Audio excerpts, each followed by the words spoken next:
Muy buenas tardes, bienvenidos todos a la tertulia de las tres tertulias en un nuevo formato. Somos poquitos en la sala y estamos transmitiendo en directo. Esta es la tertulia del ser científico dentro de la tertulia de las tres tertulias Reflexiones sobre el ser del Ateneo de Madrid, y hoy es 12 de septiembre. Con nosotros Iván Acevedo, María Alonso, Nuria Martín Wensein, Elisa Fernández Núñez, Víctor Mejías Pérez, César Ullastres, Irene Vázquez Domínguez. Los presento brevemente porque cuando vayan ya saliendo de uno en uno diré un poquito, 2 o 3 líneas sobre su currículum, que tienen todos unos currículum larguísimos. El título de la tertulia: ¿por qué no hay futuro si no se investiga? La lucha del personal de investigación en España y en el extranjero. Me parece que la primera... Iván, pues entonces pasa y te voy a presentar. Iván Acevedo García, supervisor técnico del Laboratorio de Sistemática Molecular y Genética de Poblaciones del Museo Nacional de Ciencias Naturales, que pertenece al Consejo Superior de Investigaciones Científicas, y también es miembro de Mareita Roja. Muchas Bienvenido gracias. Y bienvenida a Mareita Roja, que ya nos contará qué es. Muchas gracias, Victoria, y muchas gracias sobre todo al Ateneo por darnos esta oportunidad para poder hacer esta presentación y reflexionar sobre unos temas que nos preocupan mucho, que tienen que ver con la investigación y sobre todo por muchas preguntas que nos planteamos constantemente en el día a día y las posibles soluciones. Nosotros, desde un punto de vista científico, tenemos muchos tipos de trabajadores y sobre todo nos interesa pues una frase que tenemos siempre, una pregunta que repetimos constantemente, y es ¿por qué sin ciencia no hay futuro?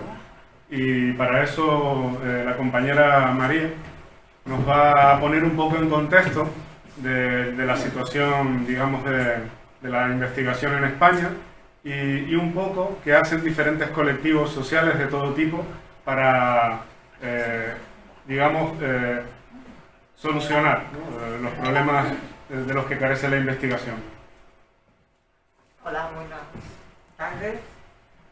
Un poco la pregunta, digamos, que da título a este acto es efectivamente saber por qué sin ciencia no hay futuro, muy ligada al lema muy conocido. La respuesta a esta pregunta nos la podemos dar fácilmente, simplemente mirando a nuestro alrededor y teniendo en cuenta las innumerables aportaciones que la investigación, la ciencia y en general la innovación tecnológica esas exportaciones en el mundo actual, tanto en aspectos de tecnologías de comunicación, almacenamiento de información, en los electrodomésticos, iluminación, los medios de transporte, en el aspecto de biomedicina, etc. Y entonces es fácil darse cuenta que todo eso va a seguir siendo fundamental para abordar los retos del futuro.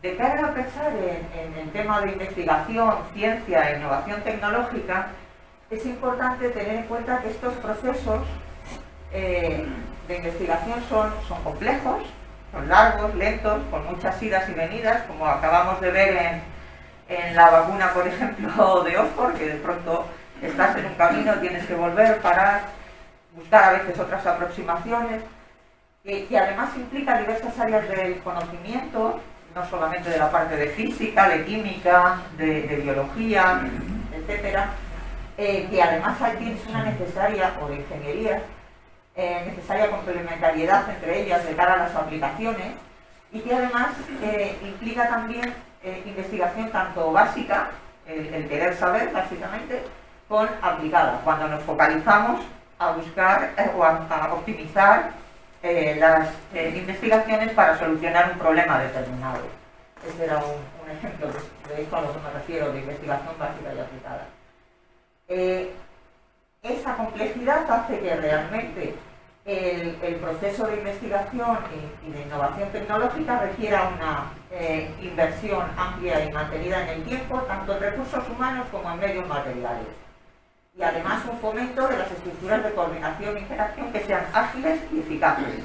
Y para eso es muy importante que tengas una buena relación, un buen tejido que relacione el mundo de la investigación y la innovación con el mundo empresarial. De hecho, la mayoría de los países que tienen una decidida apuesta y una decidida inversión en este tipo de aspectos son los que están mejor preparados y han demostrado que están mejor preparados para afrontar los retos del futuro. ¿Cuál es la situación en España? De eso en más detalle va a hablar nuestro compañero César más adelante y nuestra compañera Elisa y Víctor. Pero yo simplemente quiero mencionar que efectivamente en España estamos ahora, como ha puesto de manifiesto la crisis de COVID, sufriendo parte de los problemas que ya llevábamos sufriendo desde la crisis de 2008, aquí he detallado algunos de ellos, que están en general relacionados con una falta de financiación, que implica falta y precariedad de recursos humanos y materiales, el pequeño tamaño y ya el escasecimiento de los grupos científicos, a veces la debilidad en las relaciones en el entorno empresarial, económico, social y el de la innovación y la investigación, e incluso problemas en lo que es la gestión y la coordinación entre las diferentes administraciones. En la parte positiva, pues sí que quiero señalar que hay proyectos liderados o en los que participan grupos españoles que sí que son muy relevantes en la parte de investigación y que realmente podemos decir que tenemos talento, que tenemos muchas personas con una elevada implicación y vocación en el ámbito de la investigación en España y también con una alta preparación y profesionalidad. Entonces, uno se plantea que efectivamente para poder aumentar estas partes en positivo y solucionar los problemas, es necesario hacer cambios. Y esos cambios tienen que ver con un cambio, una redefinición del modelo social, de modo que la ciencia y la investigación ocupen ahí un papel realmente importante.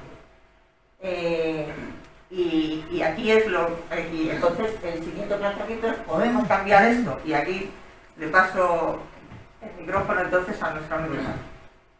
Pues a partir de este punto se plantea la situación, por ejemplo, de cuando hay un problema de este tipo, si realmente vale la pena intentarlo, ¿no? Y en esta dicotomía pues siempre hay un grupo importante de personas que abandonan, pero por suerte sí que hay voluntad de mucha otra gente que quiere continuar. Y para esto me remonto a la crisis del 2008, cuando pues debido a diferentes problemas de inversión en ciencia, pasamos una época muy mala y muchos colectivos empezaron a formarse. Salimos a la calle, cogimos cualquier recurso para montar una pancarta y poco a poco ha habido muchos colectivos de precarios, de diferentes ámbitos sociales que han estado trabajando. Han sido muchas manifestaciones y de todos estos colectivos pues nos hemos ido aproximando. Y, por ejemplo, en octubre del año pasado, en la Marcha por la Ciencia, pues, se firmó con diferentes asociaciones, incluso partidos políticos, un manifiesto donde había más de 40 instituciones. Y ahora mismo hemos vuelto a juntarnos intentando formar lo que sería una coordinadora de marea roja, porque esos movimientos, igual que hubo una marea blanca o verde, también agrupó la marea roja por la ciencia. De esta coordinadora de marea roja, pues básicamente tiene dos grandes ideas, ¿no? Quiere apostar por un nuevo modelo social y económico, por un lado, pero por otro también pensar mucho en las personas, ¿no? En el ámbito digamos, del día a día, porque hay muchas personas que tienen mucha vocación realmente, pero es muy difícil que tengan un trabajo digno. El momento del confinamiento hizo que empezáramos a reunirnos telemáticamente y era un momento agridulce porque teníamos ganas de hacer cosas, teníamos tiempo, pero estábamos en casa, y esto ha impulsado que digamos, los diferentes colectivos, aunque fuera de forma telemática, formaran este inicio de coordinadora, y conseguimos pues, enviar una serie de mensajes tanto al Ministerio de Universidades como al de Ciencia e Innovación, porque parar en marzo supuso que muchas personas pues, que trabajan en ciencia se quedaran, digamos, en una situación inédita, e intentábamos buscar soluciones que fueran equilibradas y bueno, pues al final unir todas las fuerzas. Aquí tenemos una lista de que son más de 15 colectivos los que están dentro de la coordinadora, pero la idea que quiero transmitir es simplemente que se trata de una plataforma abierta, es decir, hoy estamos aquí para hacer ese llamamiento, para proponer nuevas incorporaciones y también pues intentar evitar uno de los problemas que tenemos, que siempre tiene que ver con comunicación, intentar que trabajemos un poco más cerca de lo que hemos trabajado hasta ahora, que no deja de ser una barrera para todos. Aquí tenemos una representación por logotipo y ahora vamos a profundizar en 3 de los aspectos de la coordinadora. Uno tiene que ver con precariedad, el segundo también con investigadores emigrados y con política científica. Os voy a poner un vídeo de una compañera. Empezamos con...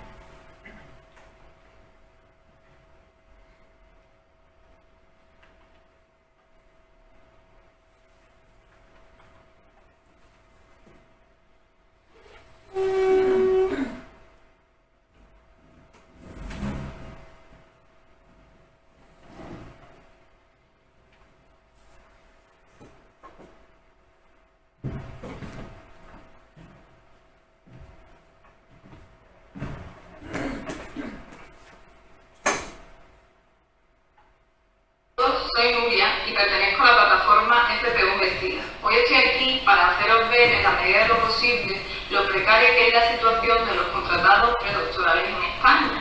Pero para que entendáis esto, primero es necesario que conozcáis lo importante que son los predoctorales para la carrera científica. Y es que, ni más ni menos, somos uno de los motores principales de la investigación en España. Esto ocurre por varias razones. Una de ellas es porque los investigadores ya estabilizados cuentan con un volumen tal de burocracia que la mayor parte de los ensayos experimentales y del análisis de datos recae sobre los predoctorales, tareas que evidentemente son esenciales. Teniendo este puesto, sería lógico pensar que nuestra situación laboral es digna y es justa, ¿no creéis? No quiero desilusionaros, pero esto está muy lejos de ser la realidad. Primero de todo, la suerte, los que tenemos la suerte de tener un contrato, y habéis oído bien, la suerte, tenemos situaciones muy lejos de ser justas. No estamos incluidos en los convenios colectivos de universidades ni de centros de investigación. Eso nos debilita profundamente, no nos permite exigir condiciones laborales muy básicas. Veréis qué ejemplos. No podemos percibir indemnización por finalización de nuestros contratos, algo que cualquier trabajador con un contrato temporal tiene el derecho de recibir al finalizar el mismo. Pero esto me parece más curioso, y es que nuestros años predoctorales no se tienen en cuenta en el cómputo de la antigüedad para otorgarnos trienios. Vamos, que lo que nos están diciendo es que nuestros años predoctorales no cuentan como trabajo. ¿Os parece lógico? Pero bueno, tranquilos que esto no queda aquí. Sé que muchos estáis pensando que, bueno, al menos al terminar el periodo predoctoral, nuestra situación laboral será más estable y los años de sacrificio habrán merecido la pena. Pero siento que no, que la situación es precisamente la contraria. Y para ilustrarlo me gustaría mostraros esta gráfica de aquí, donde se ven datos recogidos por el Instituto de Estadística y presentados en el Boletín Oficial del Estado. Aquí se ve perfectamente la brecha entre doctorales y postdoctorales. Mientras que en España el número de tesis leídas al año supera las 10.000 desde hace bastante tiempo, las plazas ofertadas para postdoctorales no llegan a las 400 y además con una tendencia a disminuir. Es decir, España nos abre la puerta camufladamente aunque nos vayamos al extranjero tras nuestro periodo predoctoral. Pero eso no es lo más triste. Lo más triste es que después de carreras de sacrificio y de mucho esfuerzo, volver a España no supone una alegría, supone echar por tierra tu carrera académica. Esto es así porque, como podemos ver en esta otra gráfica, las plazas ofertadas para estabilizar a doctores en España tampoco superan en ningún caso las 400 plazas. ¿Dónde quedan los doctores españoles? Con todo esto creo que es evidente la ineficiencia del sistema científico español y que es necesario reivindicar que aumente la inversión I+D en España, no solo por nuestra situación personal, sino por el avance de la sociedad, el avance de la ciencia y, como siempre, porque sin ciencia no hay futuro.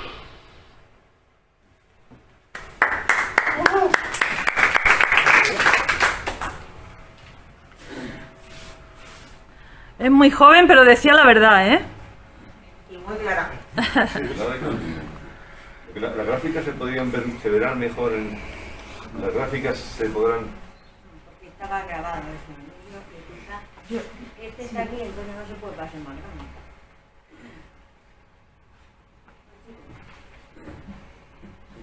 Y a continuación presento a Víctor.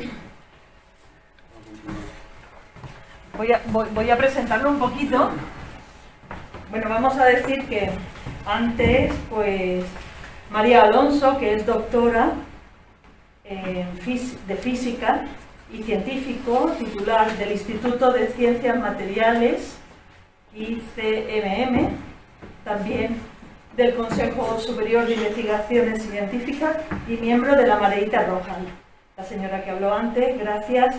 Y ahora está con nosotros Víctor Mejías Pérez, contratado, garantía juvenil en el Centro de Biología Molecular de la UAN, también del CSIC, y colaborador de Con Dignidad Investigadora. Un saludo a Jal, él es un amigo de esta tertulia del ser científico. Venga. Muchas gracias. Buenas tardes, y mi compañera Elisa y yo, que hablará más tarde, vamos a continuar a hablar un poco de la situación de precariedad que sufre actualmente las distintas, el personal de las distintas escalas y sectores del sistema de I+D de España. Tenemos que ser conscientes de que para atraer talento y para mantenerlo es imprescindible unas condiciones de vida digna. De lo contrario, desarrollar tu profesión como en el ámbito científico ni siquiera llegará a ser atractivo. Es necesario un modelo de relaciones laborales adecuado para que la carrera en el sector de la investigación no sea un camino para mártires voluntaristas.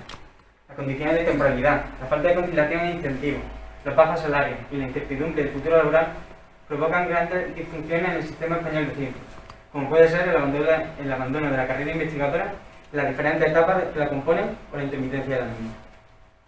Mención especial merece el gran impacto de género que tiene actualmente el modelo de relaciones laborales en ciencia, que acaba provocando que sean principalmente las mujeres las mayores damnificadas de la carrera investigadora y que se queden en el camino, fundamentalmente por razones como la conciliación o la maternidad. El techo de cristal y la brecha salarial encuentran, desgraciadamente, sus cotas más altas en campos profesionales altamente especializados, lo cual ejerce un mal efecto al resto del sistema social. El concepto de itinerario científico debe hacer referencia a la creación de puestos de trabajo fijos. La ciencia no se hace en 2 años, necesita continuidad y formación constante. La carrera en el ámbito de la investigación y la falta de perspectiva laboral para el personal predoctoral genera un agujero no solo en la carrera investigadora, sino en el sistema mismo. Y ser extranjero llega en ocasión a ser la única salida para muchos jóvenes doctores. Por ello, debe existir un plan especial de trabajo que permita movilidad entre laboratorios, no solo entre Europa, sino también dentro de España. Consecuencia de lo anterior es que la plantilla de los grupos de investigación en todas las escalas se encuentra muy envejecida, siendo la media de edad por encima de los 50 años, impidiendo por tanto el relevo generacional. Por último, pasar a hablar un poco más de la figura del personal predoctoral. Lo cierto es que es una figura que ha experimentado muchos problemas, desde la ausencia inicial de una regulación clara a los retrasos de la aplicación del Estatuto del Personal Investigado en Formación. Uno de los grandes problemas es que los investigadores predoctorales se enfrentan a esa concepción de sí mismos de que son los becarios, en vez de trabajadores de pleno derecho. Una lucha que ha durado más de 30 años y que en el año 2013 consiguió convertir las becas en contratos laborales, por lo que debemos de seguir luchando. El sistema se sostiene exprimiendo a estas personas, sumidas en la precariedad con unos sueldos cuanto menos escasos.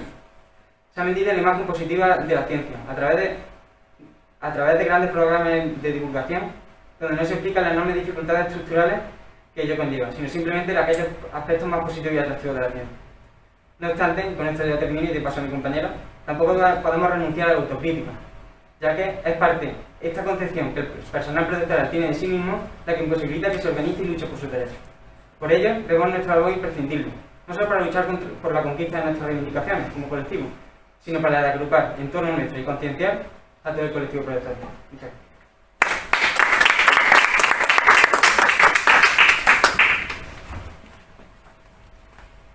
Y ahora es el turno de César Ullastres. No, Perdóname. Elisa Fernández Núñez, técnico superior especializada del Consejo Superior de Investigaciones Científicas y delegada de la sección sindical estatal de comisiones obreras y del CSIC. Bienvenida, adelante. Muchas gracias. Bueno, yo os voy a comentar un poco, a grandes rasgos, el resto de los colectivos. Entonces, ¿por qué es importante hablar de cada uno de los colectivos del sistema de I+D? Pues porque el sector de la investigación está formado por investigadores, claramente, predoctorales, postdoctorales, titulares o principales, pero también por personal técnico y de gestión. Es importante que todo el mundo comprenda el concepto de la ciencia como un proceso colectivo, porque también hay que entender que la implicación de todo el personal garantiza un trabajo más eficiente. Sin el trabajo esencial de cada uno de estos colectivos, la rueda de la investigación se pararía. Por eso, cuando hablamos de ciencia, debemos empezar a cambiar el lenguaje y pasar de personal investigador a personal de la investigación, aunque sean unos cuantos caracteres más en Twitter. ¿Vale? La precariedad laboral afecta a todos los niveles del ámbito científico y las dos causas que explican y perpetúan esa precariedad que nos impide el desarrollo de un proyecto de vida antes de los 40 años son, por un lado, la elevada temporalidad y, por otro lado, la ausencia de carrera profesional. Para visualizar mejor la temporalidad, os pongo esta diapositiva, donde se ve el número de personas de las plantillas de los distintos organismos públicos de investigación. En la totalidad de los OPIs... Vale.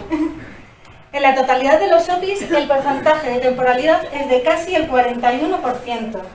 Pero es que además, si solamente vemos la temporalidad del personal laboral, las cifras se disparan a más del 75%. Se podría pensar que esta temporalidad tan elevada se explica por los contratos predoctorales, garantía juvenil, postdoctorales. Sin embargo, vemos que esa temporalidad tan elevada afecta también a los niveles que deberían de estar ya estabilizados, desde el personal técnico y de gestión como a personal de investigación, como son los contratados Miguel Servet y Ramón y Cajal. Y esta temporalidad no es nueva, tampoco es herencia de la gran crisis de 2008, sino que se ha ido incrementando a lo largo de los últimos 35 años de una manera prácticamente exponencial. La principal causa de esta elevada temporalidad es la continua y drástica disminución en el número de plazas en la oferta de empleo público, que se ha venido sucediendo a lo largo de las últimas décadas, lo que ha desencadenado en el abuso de la contratación temporal, haciendo que muchas personas se hayan pasado más de 15 años encadenando contratos y que desembocan al menos una vez por década en procesos de estabilización. Y esto que os acabo de contar no es nuevo, no es una cosa que haya surgido de hace nada, tampoco es único del CSIC ni de los OPIs, sino que también sucede en las universidades y en las fundaciones de investigación biosanitaria. Por otro lado, hablamos de que otra de las causas de precariedad es la ausencia de carrera profesional en todas las escalas y sectores de la investigación. Si bien no todo el que hace una tesis doctoral tiene que llegar a investigador titular o principal, sí que todas las escalas, en todos los sectores, tienen derecho a una carrera profesional. Por ello, se hace esencial que se regule tanto la estabilización como la carrera profesional para todo el personal que trabaja en investigación. Aunque la Ley de la Ciencia de 2011 desarrolla parte de la carrera investigadora y hace referencia a la carrera tecnológica, esta última no se ha empezado ni a plantear sobre el papel, por no hablar de la carrera de gestión, que ni siquiera está en la mente de nadie. Sin embargo, estos puestos están siendo ocupados cada vez más a menudo con contratos precarios de garantía juvenil o con personal técnico que derivan a labores de gestión y de administración. Esta merma las posibilidades de contratación y estabilización crea un clima de excelencia malentendido y altamente competitivo. Una excelencia, por otro lado, precaria, dado que las escasas convocatorias van asociadas a un descenso de salario y de derechos laborales. Todo esto crea cuellos de botella que hace que mucha gente con unas capacidades excelentes se nos quede por el camino. Quiero hacer una mención especial del personal de la investigación de las instituciones hospitalarias. Los recursos humanos del personal de investigación hospitalario están gestionados en gran parte por fundaciones creadas en cada comunidad autónoma con gestión semipública, semiprivada, en lugar de estar gestionados directamente por los hospitales o por los servicios de salud pública de la comunidad autónoma. Este personal carece en muchos casos de regulación de sus condiciones laborales.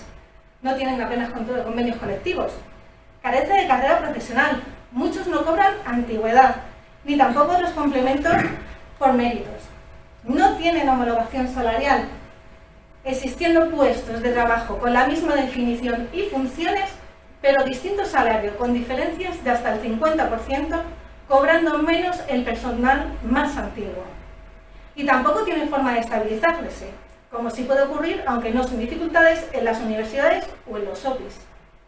Las leyes de investigación biomédica y la ley de la ciencia ya dicen que el personal de investigación se debería integrar en las plantillas de los hospitales en sus correspondientes categorías.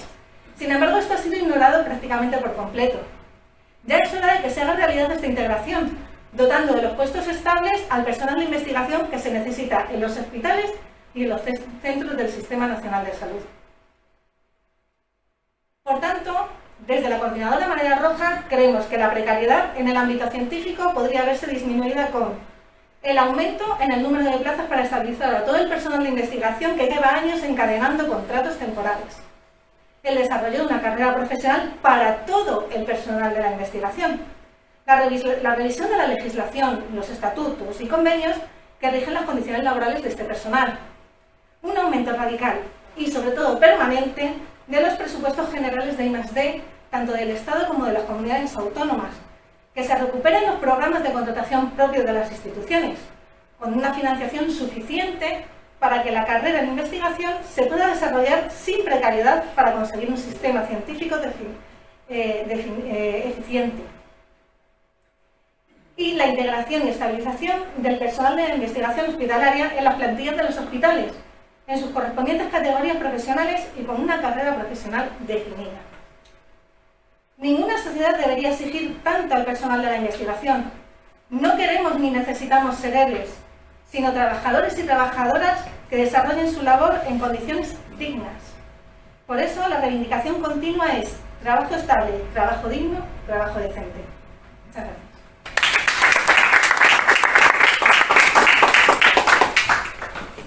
Muchísimas gracias. Ahora sí, ¿no? Ahora sí. ¿César Villastres? No. ¿Quién? Ahora hay un vídeo. Un vídeo. Venga, vamos al vídeo.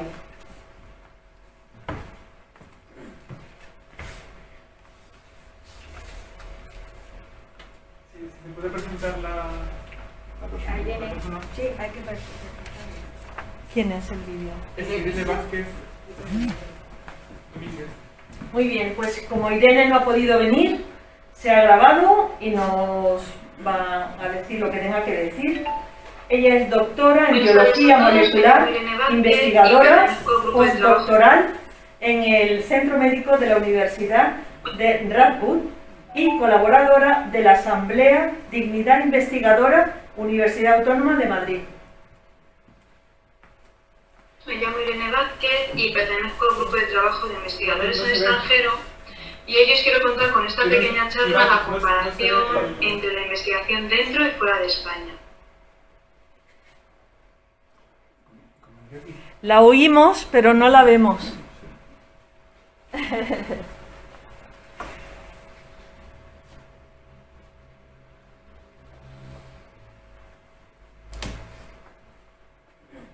Se ha quedado. Habría que cerrar la presentación.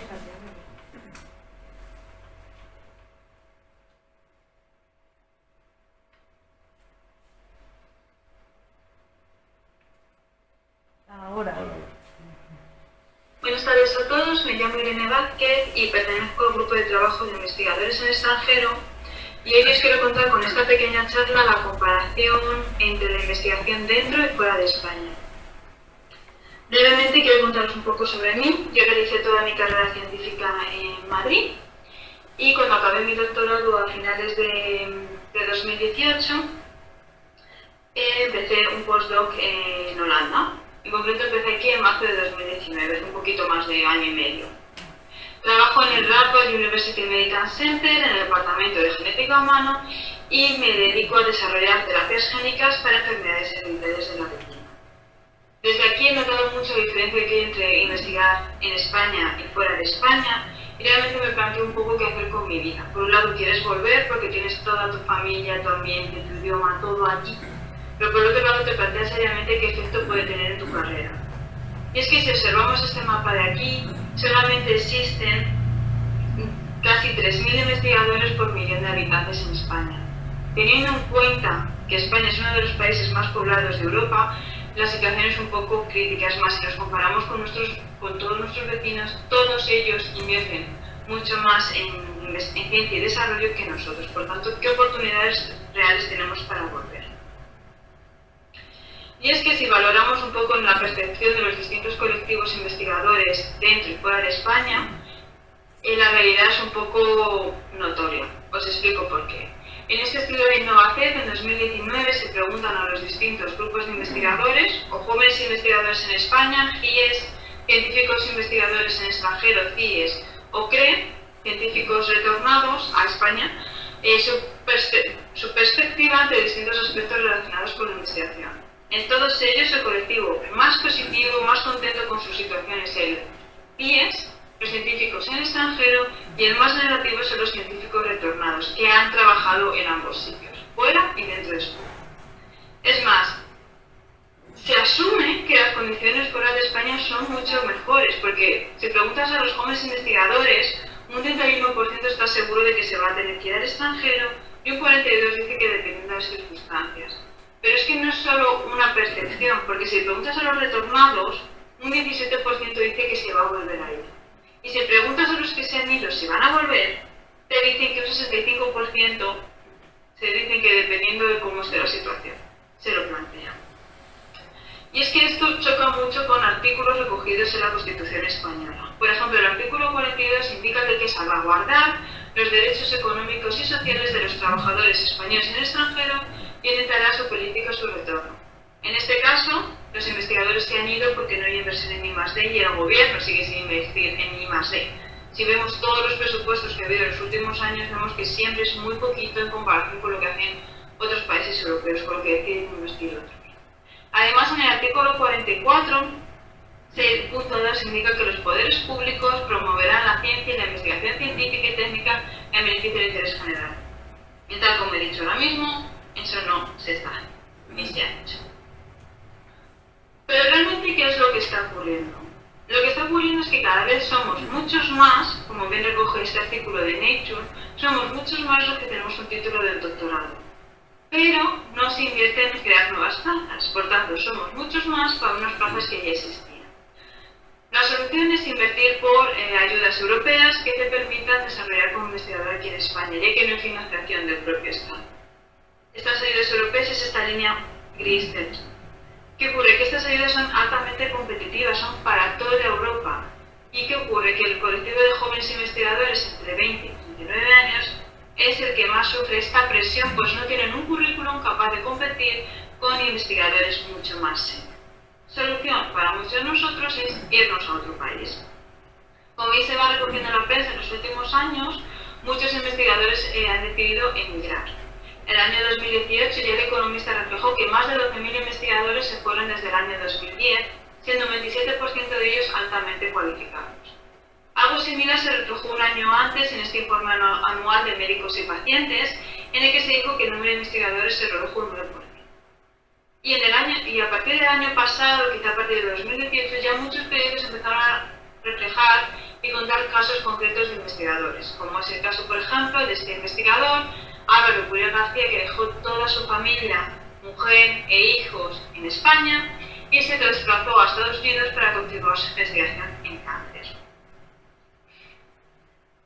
Y es que estos titulares se recogen de una diáspora científica que hay realmente. En esta gráfica que tenéis a la izquierda se reflejan los españoles que han emigrado y entrado en el país. La línea de inmigración se refleja con las barras rojas y el retorno con las barras azules. Como veis, se va mucho más el personal altamente cualificado del que vuelve. Y entre estas barras, por supuesto, se encuentra el personal investigador. Es más, los investigadores españoles son muy bien valorados en otros países porque estamos muy bien preparados y abundamos de sobremanera. Sin embargo, no somos muy bien acogidos en otros países. En cambio, España no es capaz de atraer el talento de otros países. Además, como se reflejó en este artículo de 2014 de la Cuesta de Colaboradores, se refleja que esta emigración puede tener consecuencias para el desarrollo del potencial del país. Han pasado 6 años desde entonces y creo que ya, tristemente, nos encontramos en ese punto. Para cerrar esta charla voy a presentaros el grupo de trabajo al que pertenezco y estos son nuestros ejes de trabajo. Primeramente, obviamente, tenemos el análisis, las demandas por una cohesión interior-exterior de la investigación española. También queremos contactar con distintos grupos y asociaciones en Europa y de españoles en Europa, no solamente para servir como contacto español, sino también como una vía de comunicación entre organizaciones. Y también queremos reflejar nuestra situación en distintas campañas en redes sociales, como se ha hecho con el llamado Si Ciencia no hay futuro. Es más, nuestra primera campaña está prevista para el miércoles 23 de septiembre de 2020. Y para cerrar, este es un poco el primer resultado que hemos obtenido de nuestra investigación. Aquí se reflejan todas las asociaciones y sociedades que hay en el mundo de españoles y también asociaciones científicas de importancia para nosotros. Como veis, la mayoría se encuentran en Europa, pero existen muchas más repartidas por el mundo. Por tanto, no estamos solos como a veces nos parece. Y nada, con esta charla, con esta diapositiva quiero cerrar. Muchísimas gracias a todos por vuestra atención. Y si tenéis alguna preguntita, mis compis que se encuentran ahí abajo seguro que saben responderla. Muchas gracias a todos.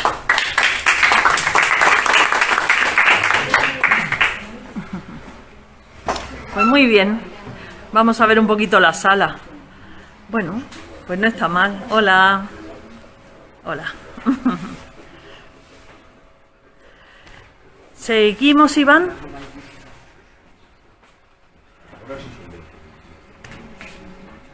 Yo no voy a poner nada. Esto lo he visto en el libro. La fotográfica. Sí, pero no te preocupes, que la he traído también. Bueno, pero se ve mejor en pantalla. Sí, y además, sí, para luego continuar. para después. ¿Lo puedo hacer? Sí. Bueno, te voy presentando. Y está con nosotros César Ullastres, tesorero y portavoz de la Asociación Española para el Avance de la Ciencia. Él es experto en estrategia empresarial, innovación y relaciones entre tecnología y personas. Gracias por estar aquí. Adelante. Pues buenas tardes y muchas gracias. Muchas gracias al Ateneo, que era la docta casa. Sigue siendo. Sigue siendo. Como lo está demostrando, por preocuparse de este tema. Gracias también bueno, pues a Ernesto, a Gemma y a Iván, que han hecho posible el tinglado este que hoy presentamos. Desde la EAC defendemos exactamente esto, que el artículo 44 que decían antes de la Constitución y además el artículo 27 de la Declaración de los Derechos Humanos. Resulta que esto es un bien público, esto es la ciencia, al que todos tenemos derecho. Y resulta que los poderes públicos, si no hay una presión social que lo ejerza, sitúan a la ciencia siempre en una posición subalterna, como hemos podido estar viendo. Nosotros desde la EAC defendemos que los trabajadores de la ciencia, que yo creo que es el concepto, sea un trabajo decente, donde haya oportunidades para acceder a un empleo que asegure un ingreso justo, con seguridad en el trabajo, que asegure la protección de sus familias, la protección social de sus familias, y donde estén claras las perspectivas de desarrollo profesional. Lo decimos nosotros y lo dice la OIT también.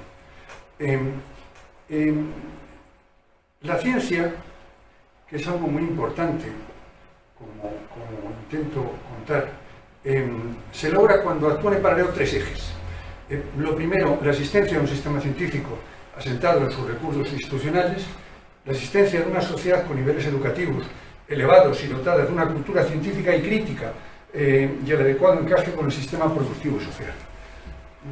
Hacer ciencia, como hemos oído antes, involucra grandes inversiones, costosas infraestructuras, sofisticadas relaciones internacionales, ingentes contrataciones, multitud de edificios, leyes, gobernanzas diversas y desde luego la gestión de expectativas, presupuestos, nombramientos, premios y carreras individuales. En la carrera científica, en la ciencia hay científicos y científicas, congresos, revistas, laboratorios, con sus instrumentos, reactivos, ordenadores. Es lo que se ve, pero están acompañados de una corte gigantesca de actores que sería injusto no mencionar. Hay muchos más trabajadores. Recojo aquí algo que escribí hace poco un amigo mío, Antonio Lafuente. Gestores, técnicos, ayudantes, administrativos, personal con contratos en formación, estudiantes. Y además un sinfín de roles para que esto funcione. Editores, vendedores de técnicas, los de transferencia de tecnología, divulgadores, decanos, rectores y hasta ministros. Hay máquinas, presupuestos, convocatorias, dictámenes, prioridades. Todo esto forma parte de lo que llamamos ciencia. Todos y todas son necesarios y su organización es fruto de algo que no es nuevo, es una inteligencia colectiva persistente y nada es porque sí. Para llegar a donde hemos llegado hemos necesitado un gigantesco trabajo invisible. Hay mucho más, hay empresas, fundaciones, organizaciones gremiales, una enorme inteligencia organizacional que debe ser ejecutiva para que toda esta maquinaria funcione. Así las cosas, se ha dicho, pero lo resumo. La I+D española emplea algo más de 200.000 investigadores en toda España. Supone un promedio de 3 investigadores por cada 1.000 habitantes. Una cifra que está justo por la mitad de lo que ocurre en los países de nuestro entorno. A nivel mundial ocupamos la discretísima posición 28 y solo el 0,8% de nuestra población tiene el título doctoral. Son pocos y es normal, porque la ciencia es vocación y la ciencia además entra en una carrera, están sometidos a un esfuerzo ímprobo que no ocurre en otras profesiones, que hay que hacer para llegar a ser considerado por sus pares. Por eso nosotros defendemos que la gobernanza de la ciencia la tienen que hacer los científicos, porque son ellos los que conocen verdaderamente el oficio de hacer ciencia y fundamentalmente porque su sistema de evaluación probablemente sea lo más sofisticado y que garantiza la mayor pulcritud en el desarrollo de sus funciones. Total, los científicos tienen el bien más preciado, que es el conocimiento. Y además son los que tienen las instrucciones de cómo llegar a ese conocimiento, que es el método científico. Y estos activos son de todos los ciudadanos. La ciencia es un bien común y es de todos. Bueno, la Comisión Europea, en este contexto y en este país, alertó que en los últimos años se había reducido enormemente se habían perdido del orden, tengo que apuntar, el Observatorio de Investigación e Innovación de la Unión Europea, 12.000 científicos desde 2010. Muchos han ido al extranjero. Se han perdido 12.000. Un retroceso en sus recursos humanos que nos sitúa en el nivel del 2007. Esta es la bonita gráfica que iba a salir, que se puede ver. En los últimos 7 años, no, perdón, desde el 2009, así como países como Alemania han aumentado su inversión en I+D el 35%, el Reino Unido el 29%, tal, España ha disminuido su inversión en los últimos años el 12,6%. La inversión privada, por el contrario, también ha bajado, pero ha bajado menos, el 5,8%. Ahora es la inversión privada la única que ha subido, y es la que está soportando más del 50% de la financiación de este bien común, de nuestros científicos. Así las cosas, emulando un artículo reciente de un amigo mío, de Xavier Ferraz, ahora mismo no compiten en un mundo como el que estamos, lo estamos viendo en estos últimos meses que estamos sufriendo, compiten los sistemas nacionales de innovación, no compiten las empresas. El nuestro se caracteriza por algo determinante, la I+D y la innovación, que son cosas distintas, que son cosas totalmente diferentes, que si entra la ciencia es cuando se consiguen los mejores resultados, que hay varios tipos de innovación, pero la innovación no se hace en los laboratorios, se hacen en las empresas, pues tiene que ver con que nuestro sistema es un sistema que no está bien cohesionado. La política industrial, que está largamente desprestigiada por la élite académica, reclama ahora acciones de reindustrialización rápida, inteligente, basada en la innovación, respetuosa con el medio ambiente e inclusiva, generadora de empleos de calidad. La necesidad de estructuras productivas próximas y fiables anticipa un fenómeno de reconcentración de actividades en las economías avanzadas.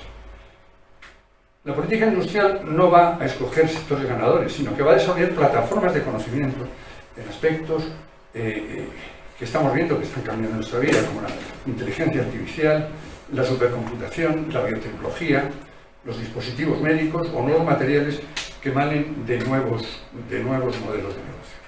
Hacer más y mejor ciencia, pero sobre todo hay que conseguir que la industria tenga una sólida base científica. No se entiende una política científica despreocupada de la investigación industrial. Al contrario, una política industrial que no pase por incrementar la I+D empresarial. Nuestro país tiene unas raíces en sectores conocidos, la construcción y el turismo. Estamos viendo el impacto que está ocurriendo en nuestra economía. Estamos acostumbrados a comprar tecnologías de otros cuando hace falta. Y con el sentimiento mítico, que esto sí se ha vendido muy bien, de que es en los laboratorios donde se gestan las ideas que en el futuro nos van a dar de comer a todos. Pero está de espaldas a la ciencia. Por el otro lado, nuestra comunidad científica está angulada de ocupar, lo que es cierto, la 10ª posición mundial en investigación y publicaciones, sometida a la presión de una carrera ultracompetitiva, como he comentado, que tiene que ver con la lucha de la publicación como elemento de promoción personal y no tiene apenas contacto con el sector productivo. Así se configura un futuro que no tiene ninguna buena pinta.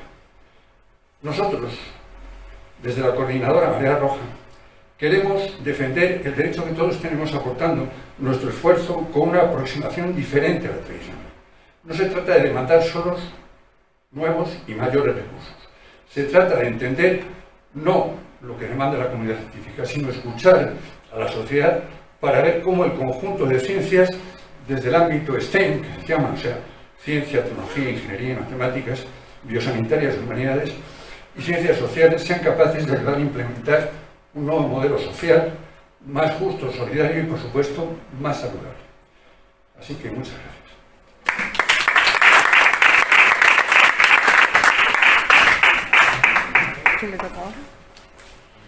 Bueno, pues vamos a ir cerrando, ¿o hay alguien más?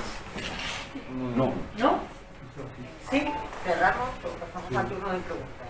¿Hay unas conclusiones generales que podríais Sí, decir? un texto ¿Alguna? ahí, sí. Venga, pues adelante, María Alonso. Hola, buenas, de nuevo.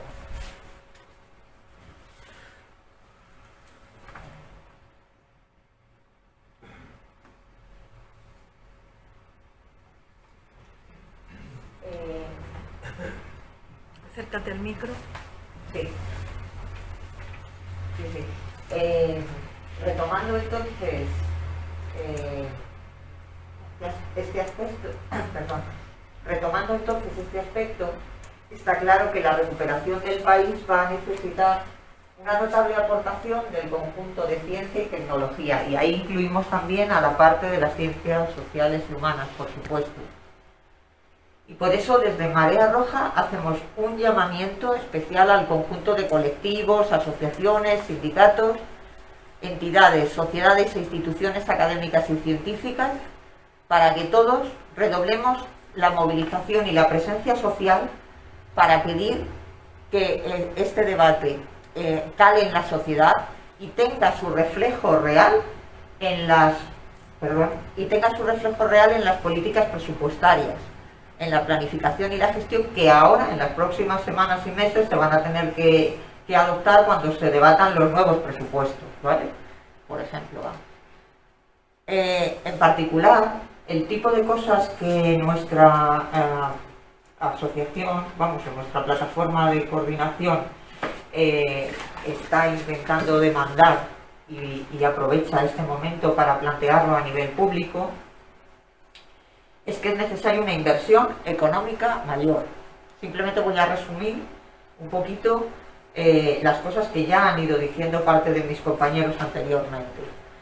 Porque es necesario un aumento sostenido de la financiación, y además plurianual, que evite el desfase que cada vez es mayor entre lo que está invirtiendo Europa y lo que estamos invirtiendo en España. España tenemos que intentar acercarnos a las medias europeas en investigación. Esa inversión además se tiene que reflejar, y es muy importante que se haga, en recursos humanos.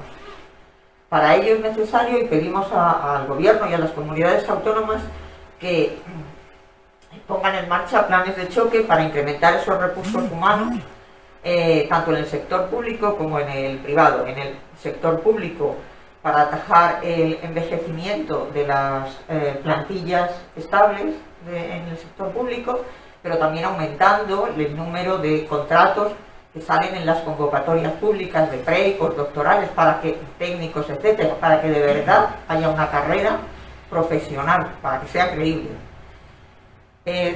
Eso incluye también, como he dicho, facilidades para el incremento del personal de investigación en el sector privado. Como ya se ha apuntado también, es muy importante que haya políticas activas de verdad de recuperación del talento y del personal de investigación que ha emigrado, y para que realmente en España, que hemos formado a muchos de esos profesionales, podamos volver a usarlos, a usar su conocimiento y su especialización.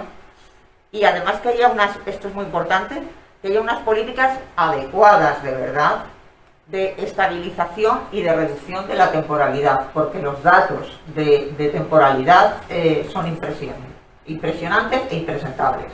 Y lograr unas políticas de estabilización adecuadas es realmente muy importante en el sector de la investigación. Aquí ya no me voy a extender demasiado. La otra petición está relacionada con los estatutos del personal de investigación, tanto para que de verdad haya una carrera profesional real que permita que la gente pueda optar por ese tipo de trabajos en unas condiciones dignas. Y carrera profesional real tanto en la parte de los investigadores como en la parte del sector técnico, de divulgación, de gestión, etc. Es importante también que esos estatutos permitan la movilidad entre las distintas instituciones y, como ya he dicho antes, que realmente atajen la precariedad y realmente posibiliten unas condiciones laborales y profesionales dignas. Y además eso se va a traducir, y sobre todo es interesante para el sistema porque se va a traducir en una eficacia mayor del sistema.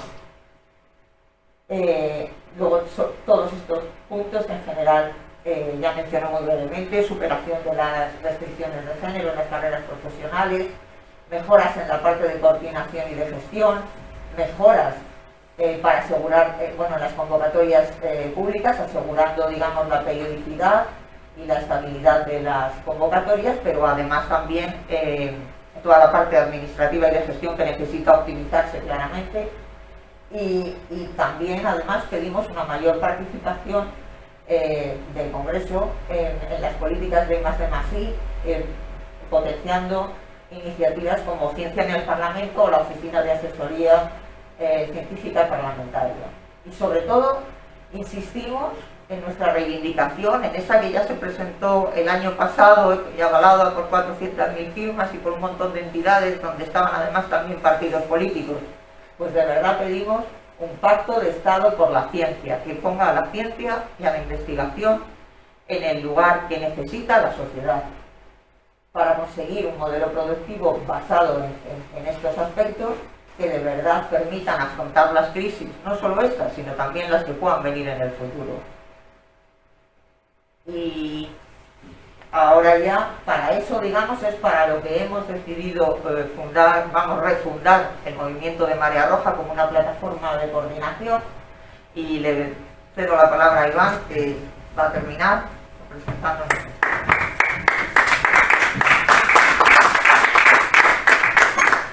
Sí, y volveríamos otra vez al punto inicial, que es ese movimiento que hemos creado de la coordinadora, intentando agrupar muchas asociaciones y sindicatos diferentes, pero que tienen bastantes cosas en común para las que trabajar, y donde hemos hecho esos diferentes grupos de trabajo para abordarlas, ¿no? Con eso, ese nuevo modelo social y económico, y un poco para el tema de las condiciones laborales dignas. Y bueno, y recordar que es una plataforma abierta. De hecho ahí es donde está su gran fuerza, porque realmente somos un grupo muy variado, pero que al final podemos encontrar cosas comunes y compartir, digamos, penas y luchar por ellas entre todos, ¿no? Y nada, sin nada más, ya cerramos aquí el acto y... No. A lo mejor hay preguntas en la sala. Sí, Yo os quiero exprimir, os quiero aprovechar. Sí, sí. Perdóname. Bueno, muchas gracias. A mí me gustaría que se sentaran todos los profesores y profesoras que han participado. Seguro que va a haber alguna pregunta. Bueno, pues el pacto de Estado por la ciencia no hay que preocuparse, eso está hecho. Con la habilidad que tienen nuestros políticos actuales. Bueno, esta es una tertulia del ser científico, pero también es una tertulia del ser político, y a mí me parece que ha habido un silencio atronador, y otros científicos sí se han atrevido a decir en qué año, desde qué época venimos fallando tanto con respecto a países que son próximos a los países europeos. No hemos dicho qué gobiernos han recortado más, no hemos dicho desde qué año. A mí me gustaría que todo lo habéis dicho muy bien y muy bonito, pero no habéis dado duro. No nos habéis dicho a quién no tenemos que votar. Adelante, atreveos, es que nada, es que hay que decir la verdad. Todos los que han gobernado. No todos, no todos, unos peores. Al hilo de lo que estás comentando, al hilo de lo que está comentando Victoria, leía yo, me estaba viniendo, según os oí hablar, me estaba viniendo una entrevista que leí en la prensa hace 2 semanas, no recuerdo el nombre del entrevistado, era un científico del ámbito de la biología, por aquello de lo que ahora está en el COVID, y sí comentaba en un momento de la entrevista que me llamó la atención, dice: el tan denostado gobierno de Zapatero ha invertido, invirtió bastante respecto, comentaba él, luego ya bajó la inversión una barbaridad con lo que Borges y todo eso, pero incluso respecto a los predecesores, parece ser que comentaba y destacaba, dice, tan denostado tal, que había invertido, o sea, destacaba que había invertido mucho en relación a las posibilidades del país, en ciencia. Os comentaba si os parece, si... ¿Alguien quiere opinar? Yo tengo esto fue Mercedes Cabrera la que aumentó el presupuesto de ciencia, bueno, ministra de Educación. Hubo un aumento inicial con el ministro Zapatero. Hubo un aumento inicial cuando fue el primer ministerio de Ciencia, Tecnología e Innovación con Cristina Garmendia.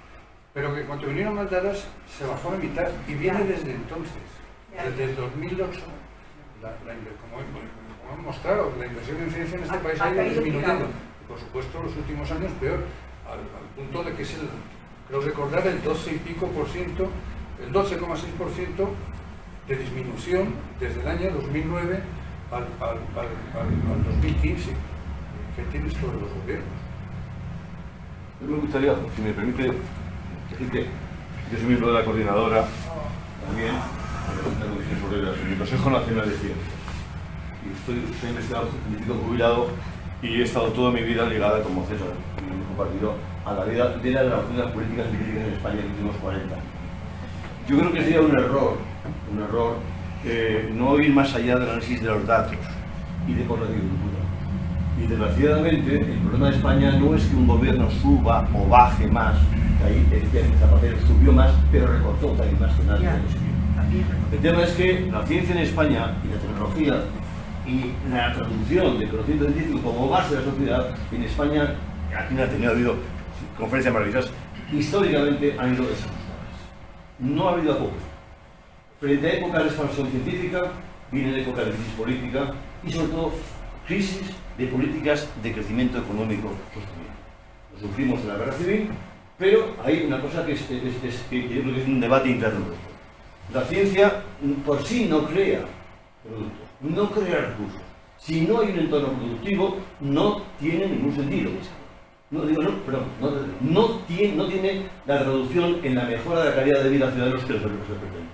En la España de la posguerra, con hambre, sin calzado, sin mercado, ¿cómo iba a haber investigación? ¿Para qué? Si no había demanda de productos. Cuando la España se abre los pactos de estabilización, finales de los años 50, 60, hay en todo el mundo una tecnología brutal que nos permitió, incorporando tecnología, adaptarnos a ese nivel de desarrollo de los combustibles, de los pequeños electrodomésticos, del cochecito, que España fue capaz de hacer. Pero entonces no se invirtió, fue compra de tecnología. Cuando se producen las crisis graves en España, que son en el año 72, se producen en Europa, en España por el caso, la crisis del petróleo, la crisis de la energía, que cambia el modelo productivo.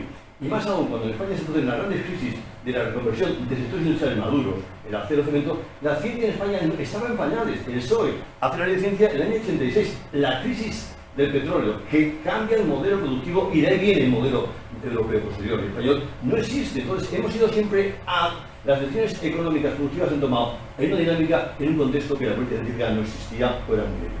Entonces, cuando el PSOE hace un esfuerzo importantísimo, y el PSOE, yo no soy del PSOE, pero soy de reconocer que la ley de ciencia del 86 y esos 20 años fueron los años dorados, hay unas normas en los presupuestos expansivos, pero no fue capaz de traducirlo en efectos industriales, porque la reconversión industrial se produjo antes. ¿Qué nos pasa ahora? Pues yo termino, hay un artículo, hay cosas escritas, pero es obvio. Ahora mismo en España nos encontramos que cuando afrontamos una crisis, la de 2008, y ahora resulta que tenemos una situación económica que nuestra dependencia ya no es del sector en el acero, entonces nuestra dependencia es en informática, en robótica y tal. Y entonces nuestra dependencia es mucho mayor. Y el modelo productivo que tenemos que afrontar ahora es mucho más complejo que fabricar un buen acero o fabricar un buen sistema. Entonces nuestro nivel de dependencia tecnológica, que es lo que está en la base de nuestra diferencia de modelo de desarrollo, se ha incrementado. Por eso es crítico lo que está pasando ahora. Si ahora con la COVID, que hemos puesto manifiesto las fragilidades que tenemos, no se hace un esfuerzo realmente mayor, en retos es imposible de superar. Yo ahí también ya creo, y es una apreciación personal, también como sindicato, creo que el problema no es únicamente de un modelo productivo, de sectores empresariales que tienen una visión cortoplacista, que es así, de dependencia tecnológica de las multinacionales. El papel de las multinacionales en el tema de las vacunas, por ejemplo, es de libro. ¿Qué puede hacer ASEBIO, la compañía de ASEBIO de tecnología, para competir con AstraZeneca, compañías españolas, con muchas spin-off de 10, 15 trabajadores frente a compañías de 50, 100 trabajadores, que son las que tienen músculo para trabajar? Bueno, pues eso es lo que falta.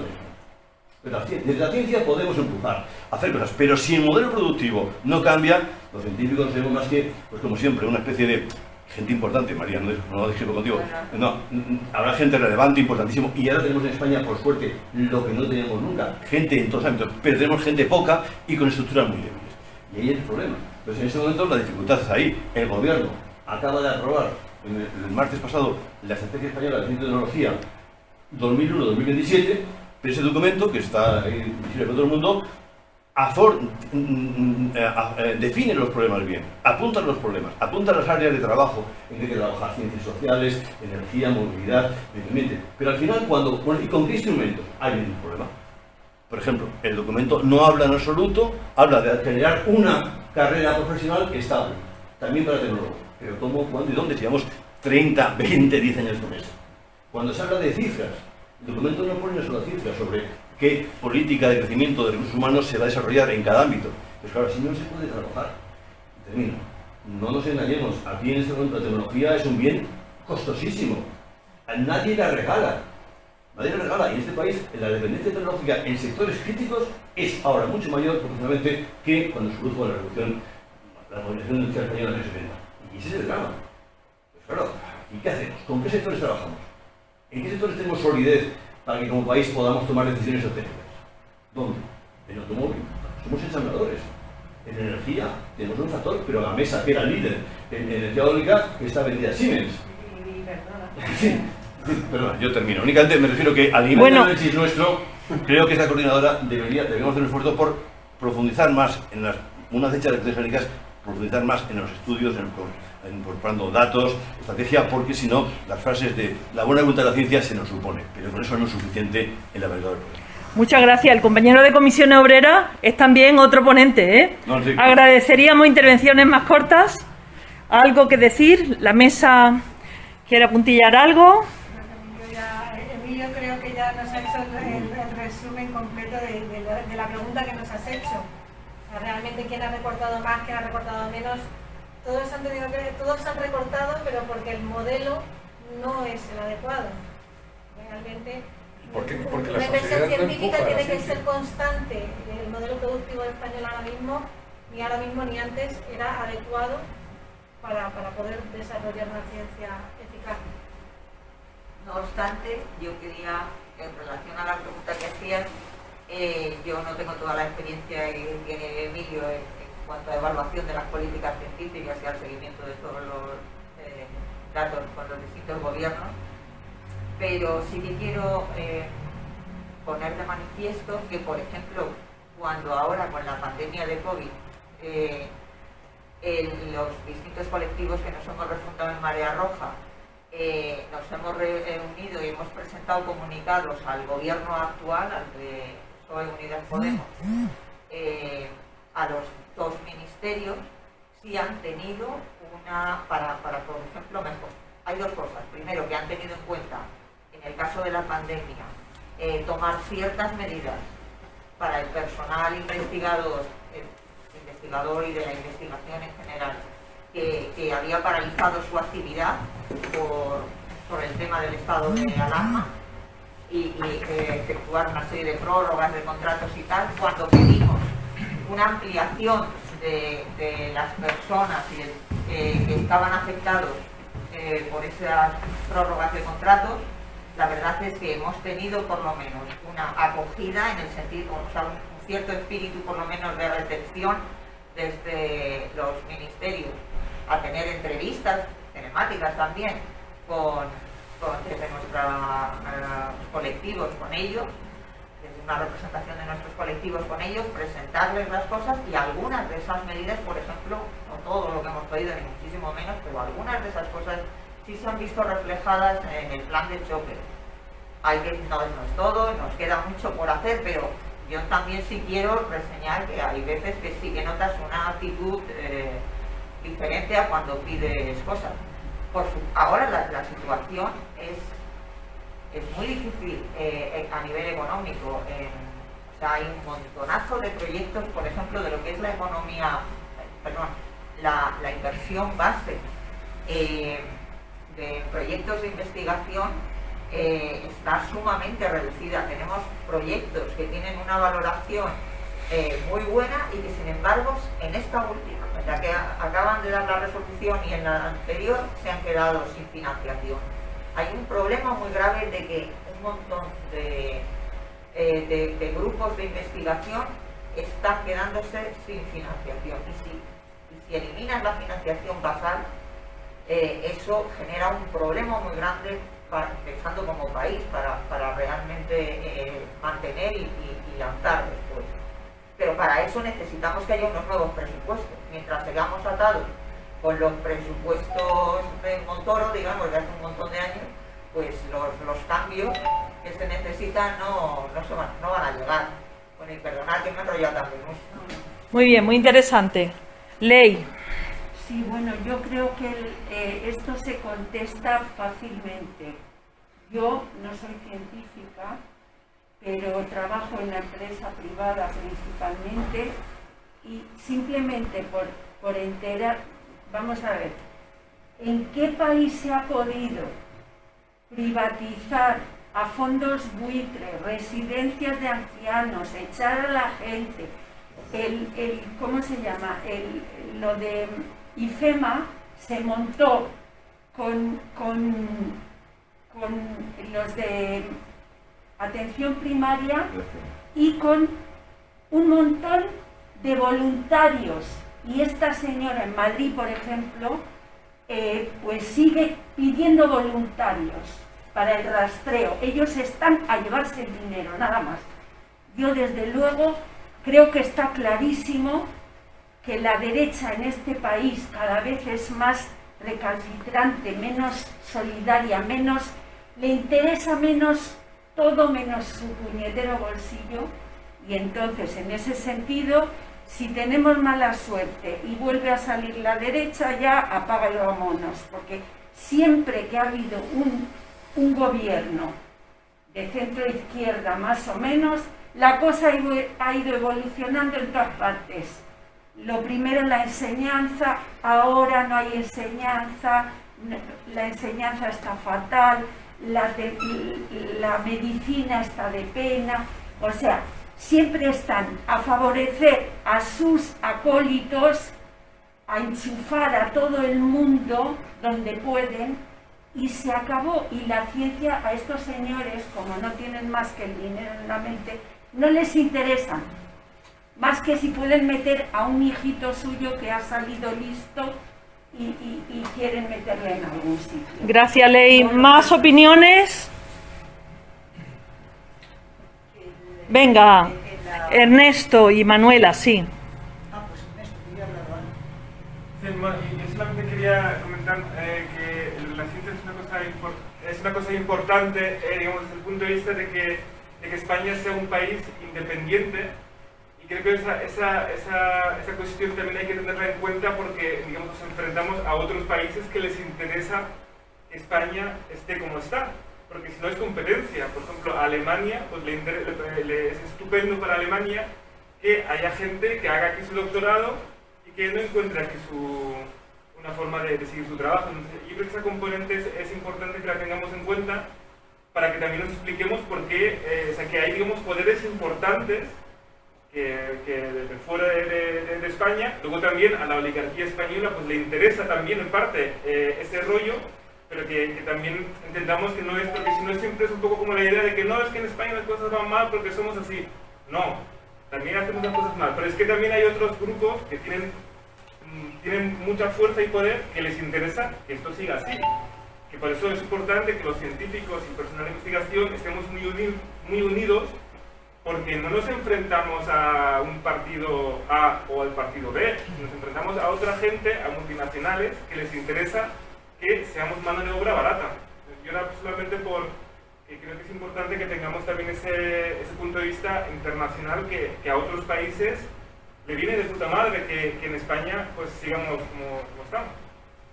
Ana. Bueno, va a ser muy breve. He llegado un poquito tarde, disculpad. Daros la enhorabuena enhorabuena a todos, gracias por vuestras aportaciones. Y es una reflexión quizás un poco distinta y genérica, entroncando un poquito con lo que decía el señor de Comisiones Obreras.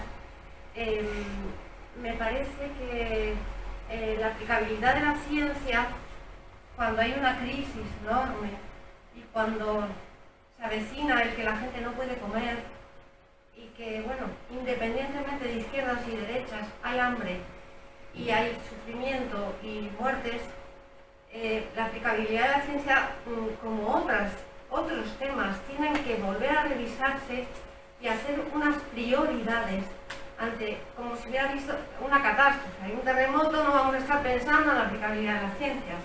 Hay una catástrofe, ahora estamos en una epidemia, la gente más desfavorecida no va a tener para comer, no va a tener para trabajar, no sabemos cómo vamos a salir de esto. Entonces, con todos mis respetos al tema, que me parece fundamental y que lo apoyo y que apoyo la I+D, y que yo también he trabajado 2 años en Iberdrola, en renovables, y estoy por el medio ambiente y por la investigación, pero creo que si he entendido bien, tú querías hacer un apunte que es el que me ha llegado a mí, no sé si lo he entendido, que claro, si siempre es difícil conceptualizar la aplicabilidad de la ciencia en una crisis, porque ha remitido incluso la guerra civil y tal, es decir, en una crisis hay que una revisión de las prioridades de las temáticas, de las prioridades de las inversiones y de las prioridades sobre todo del hambre. No solo de España, porque la gente se sigue muriendo de hambre, se está muriendo en África, se está muriendo en otros países. Entonces, la ciencia está muy bien, pero ¿cuál es la prioridad? ¿Cuál es la prioridad? Pregunto, es una pregunta que me hago a mí misma, porque es la prioridad la I+D, es la prioridad la ciencia. En este momento mundial y desde siempre, que 3/4 partes de la humanidad se siguen muriendo de hambre. ¿Para qué tanta tecnología? ¿Para qué tanta investigación si no sabemos parar las muertes del hambre? ¿No? Entonces, dentro del discurso que ha sido muy intelectual, de que yo no he podido seguir, discúlpeme, que me ha parecido muy interesante, pero por mi falta de conocimiento no he podido llegar a entender todo, comprendo que, o lo que he entendido de la aplicabilidad de la ciencia, cuándo, dónde, por qué y cómo. Eso es lo que me ha quedado en cuestión, como pregunta, ¿no? No sé si he entendido bien, señor. Sí. Bueno, yo creo que no son cosas incompatibles la ciencia con el problema social y humano del hambre. No hay que ponerlo como algo incompatible. Incluso que no es incompatible la ciencia y la investigación con el problema humano del hambre y de la menesterosidad y de tantos entornos muy fastidiados, sino que incluso la ciencia podría, con la creatividad que implica y tal, incluso aportar muchas ideas al respecto. Bueno, es una idea que se me ha ocurrido al hilo de lo que comentabas. El tema es que, y es un tema que tenemos que discutir más, el tema es que la ciencia es un proceso de conocimientos que está en la mente, en los artículos, pero su traducción pasa por un sistema productivo que tiene nombres, apellidos, de empresas de un tipo, otro tipo y tal. Esa dificultad, problemas, la capacidad de la ciencia en abstracto con los conocimientos ya acumulados para resolver muchos problemas está súper demostrado. Lo ha puesto perfectamente María al principio, nuestra sociedad no sería. Pero cuando hay problemas de fondo, cuando las crisis desaparecen, entonces los mecanismos de aplicación de la ciencia en productos de consumo ya entran los mecanismos. Yo pondría un ejemplo de Iberdrola. En el Consejo Nacional de Ciencia están los representantes de Siemens y de Hewlett Packard, dos multinacionales. Sus intereses no tienen nada que ver con la industria española. Ellos quieren vender equipos de suministro, les vienen bien planes energéticos porque van a abrir componentes para los políticos, pero no están dispuestos a hacer un centro de inversión en España. ¿El por qué y el para qué de la ciencia? Porque si la ciencia es para un progreso malentendido de crear nuevos equipos que no necesitamos, o que otros móviles o otros tal, pues no... Muy bien, pues vamos a ir concluyendo. ¿Permites? Claro que sí. La ciencia, el conocimiento, es un bien público al que todos podemos acceder. Depende de todos y cada uno nuestra capacidad para acceder a ese bien público. Normalmente la tienen los científicos, que para eso están formados para este tema. Si no tenemos ese bien público, es un problema de nuestra sociedad. Otros lo tendrán y con ese bien público hacen mejorar su economía. La ciencia tiene que ver con la mejora de la alimentación, no tiene nada que ver cómo comemos ahora que cómo comíamos hace 200 años. Y eso ha tenido que ver con la ciencia. Si la sociedad no defiende a sus científicos, y no los políticos, la sociedad, pues entonces habrá otros que harán ciencia. El móvil que llevamos en las manos, todos, el 70% tiene que ver con investigación pública, que la aprovechó Apple. Pero era pública, de todo el mundo. El conocimiento es público. Y el conocimiento español reside en nuestros científicos españoles. Eso es lo que quería decir. Vale. A colación de lo que está diciendo César, pues es más o menos lo mismo. La ciencia no solamente es hacer aparatos. La ciencia también es un poco pues mejorar las condiciones de todo el mundo en muchísimas áreas. Hay gente que trabaja en medio ambiente en el estudio de los genes de ciertas plantas que les hacen resistente a las sequías. Estamos metidos en un cambio climático. Realmente, ahora mismo la crisis que tenemos actualmente es la de la COVID, pero dentro de 5 años no tendremos campos de cultivo donde pueda crecer una planta que no sea resistente a las nuevas temperaturas que se están dando. Eso también es ciencia.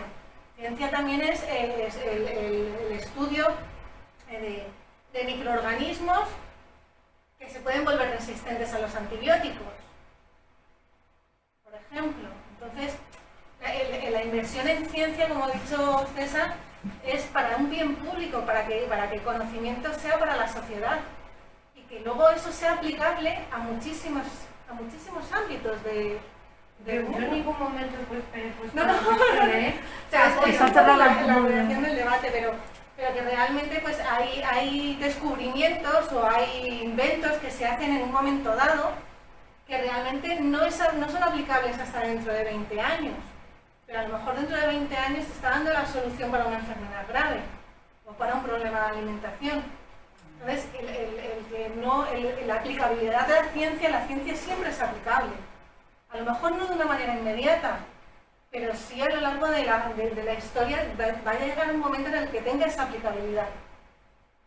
Y yo creo que en relación a lo que apuntabas, esta es una etapa, a pesar de la dificultad económica creada y de la situación tan problemática para un montón de personas en el mundo en general y también en España en particular, creo que para nuestro país es una oportunidad, o sea, tenemos un poco la oportunidad de cambiar el modelo, de intentar realmente poner más esfuerzo en invertir y en estabilizar a personas que pueden, tanto en el ámbito de la investigación como en el ámbito de la innovación, o sea, de tejer esa relación y de lograr poner a más empresas que aprovechen cuestiones tecnológicas. O sea,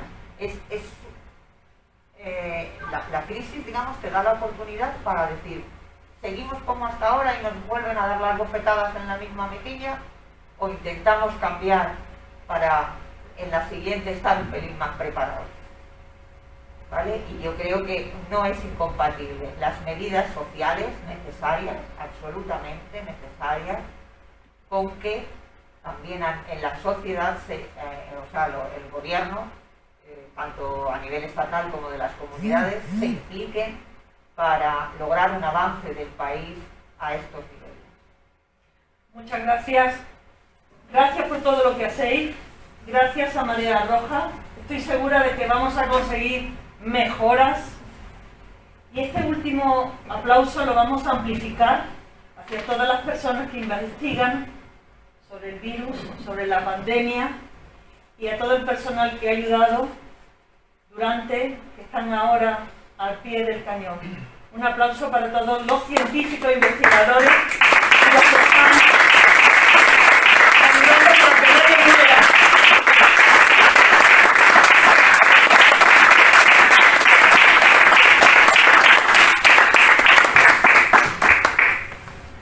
Gracias.